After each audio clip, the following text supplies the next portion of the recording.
সবই হচ্ছে যে মোতার জায়গায় গুঁতা দেওয়া দম দেওয়া, আর কিছু না। আস্তাগফিরুল্লাহ আস্তাগফিরুল্লাহ। খালি তার সাথে বসে একটু কফি খাবো, এতেই সে 1 লাখ টাকা দিবে। আর যারা 3 লাখ টাকা অফার করে তার সাথে হচ্ছে কি যে 1 ঘন্টা টাইম দিতে হবে, একটু ঘুরতে হবে ফিরতে হবে, তারা হচ্ছে 3 লক্ষ টাকা অফার করে।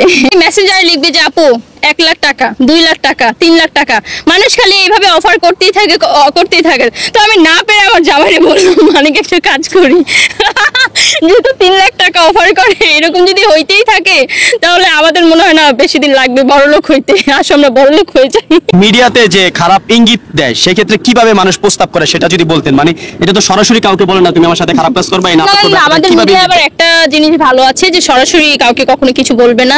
এই যে যারা এইসব ধরনের মানুষ যারা এরকম করতেছে, আপনার এগুলা খারাপ লাগে না এগুলা ফেস করতেছে, আসলে আপনাকে নোংরা ভাবে প্রস্তাব করতেছে? না, এটা হচ্ছে কি যে যদি বেশি সুন্দরী মেয়েদের দেখবেন কি খালি মানুষ অফার করে।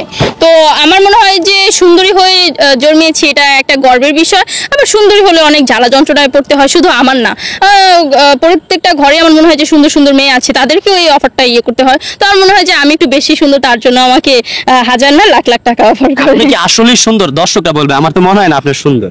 হ্যাঁ, আপনার কাছে সুন্দর অনেক মানুষ আছে, আপনি কি সবার থেকে না? সুন্দর? আমার মনে হয় না, যদি আমার মতো সুন্দর থাকতো তাহলে হচ্ছে দেখতে পেতাম, আমার চোখে এখনো পড়তেছে না। হ্যাঁ, আর আমার মনে হয় যে নায়িকারা এখন বর্তমানে যে নায়িকারা আছে, আমি সেই নায়িকাদের থেকেও বেশি সুন্দর। আর কিছু বলার নেই, আমাকে আমার অনেক ভালো লাগে, অনেক সুন্দর লাগে, অনেক কিউট লাগে। যে কত টাকা দিলে আপনি মুভি করবেন, মানে কত টাকা, এই যদি কেউ মুভি করাইতে চায় আপনাকে দিয়ে, সেক্ষেত্রে কত টাকা হলে আপনি মুভি করবেন? কত টাকা সেটা এখনো ডিসাইড করিনি, বাট হচ্ছে যেহেতু আমার মুভিতে এখনো যাওয়া হয়নি, আমার যাওয়ার ইচ্ছা আছে, কারণ মিউজিক ভিডিও করলে। আমি বাংলাদেশের কিছু সাংবাদিকরে প্রশ্ন আমার, যে তোমরা লোক খুঁজে পাও না, এইসব পতিতে করতে গেব কি রে ভাই? এই বাংলাদেশে কি এই পাগলাগারদের কি শর্ট আছে জায়গা? আমার মনে হইতেছে যে বাংলাদেশে পাগলাগারদ পাবনায় একটা নারাইকা প্রতি জেলায় মনে হয় এটা ফিট করা উচিত। যেই রকমের কিছু টিকটকার, কিছু এই পতিতা এই সোশ্যাল মিডিয়া আইয়া এই পরে যেই অবস্থা শুরু করছে, এতে পোলাপান যারা আছে, ছোট পোলাপান, এখন ফেসবুক খুললেই তো ছোট আর বড় নিষেধ নাই, এখন সবাই দেখতে পারে, সামনে তো সবই আয়। এইসব পতিতে লোকজনে যদি এই কন্টেন্ট বানায়, এই কন্টেন্ট যদি দেখে, তাহলে কি একটা অবস্থা আমাদের সমাধান বিরাজ করতেছে, এটা আপনারা টের পাইতেছেন। যে এই যে রিমু নামে একটা পতিতা আইয়া সোশ্যাল মিডিয়াটারে কিভাবে ধ্বংস করতে আছে।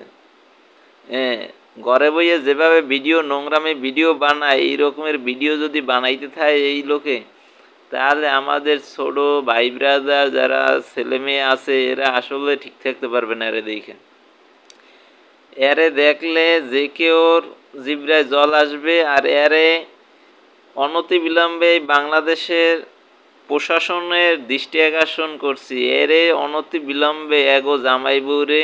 আর এই রকমের আরও 2-4 জন আছে এই ফেসবুকটারে ইউটিউবটারে ধ্বংস করতেছে, এই কন্টেন্ট ক্রিয়েটার জগৎটারে ধ্বংস করতেছে, এগো শাস্তির আওতায় আনা উচিত।